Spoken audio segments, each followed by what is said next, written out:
Hey guys, and welcome to the second part on where I show you some basic marker coloring tips. And yes, in this video I want to show you on how I draw eyes.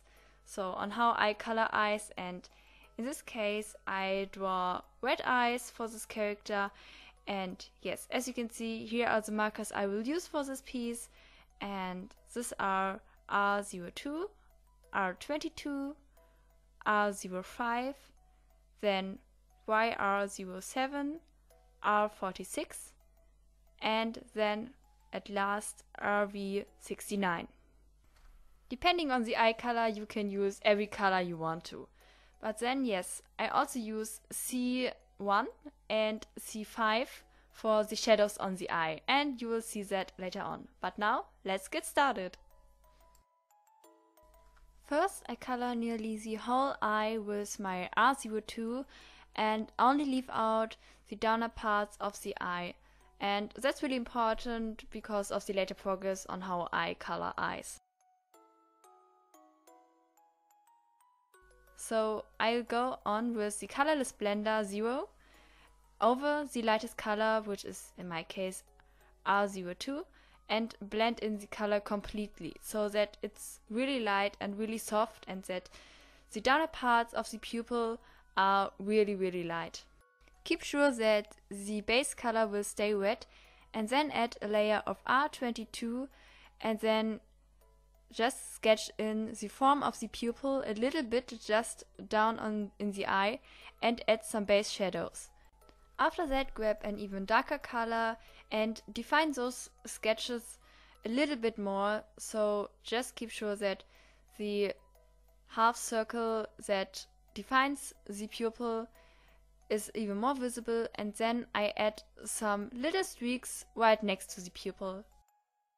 Now I use my RV69 to put down some extra dark areas right under the lid of the eye. So I will go right under the lid, and then I add just a little half circle right under it so that it's parallel to the actual lid. And in addition, I also define the outlines of the pupil a little bit more with this darkest color.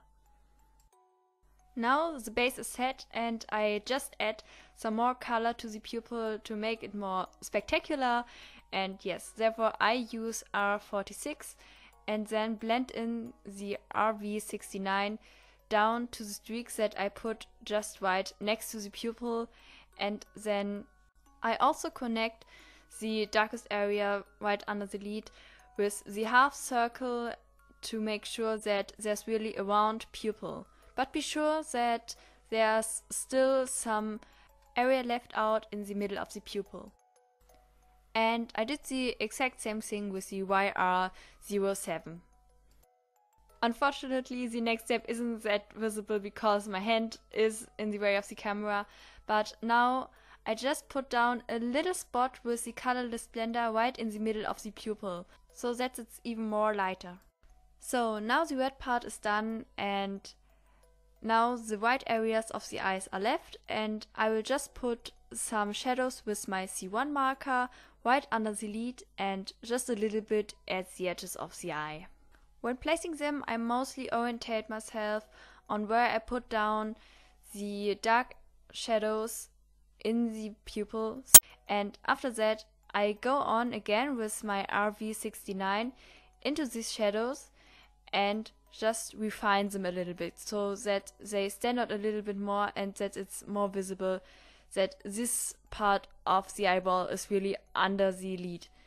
You can also make the shadows in the white area of the eye more standing out to add an even darker gray tone, so like I did with my C5, and just add them really on top of the eye, really just a little bit, and be really precise because this is a really dark color. And yes, after that blend it in with the lighter color so that it isn't that dark and that it's still visible that this part of the eye is actually white and these are only shadows.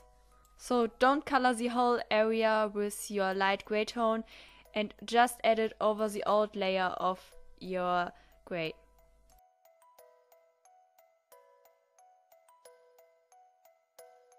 then, as a little thing that I think only I do, is that I grab a gray colored pencil and then I make the shadows in the white area of the eye more standing out, just with adding a little streak right under the actual shadow of the eye. And now the step that I actually only do really at the end, before I finish a picture.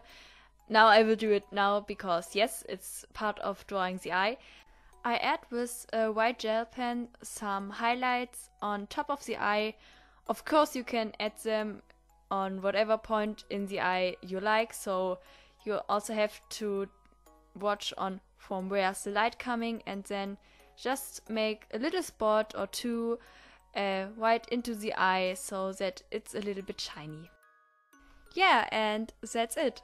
So thanks for watching. I hope I could help you at least a little bit. And yeah, then I hope we'll see you soon.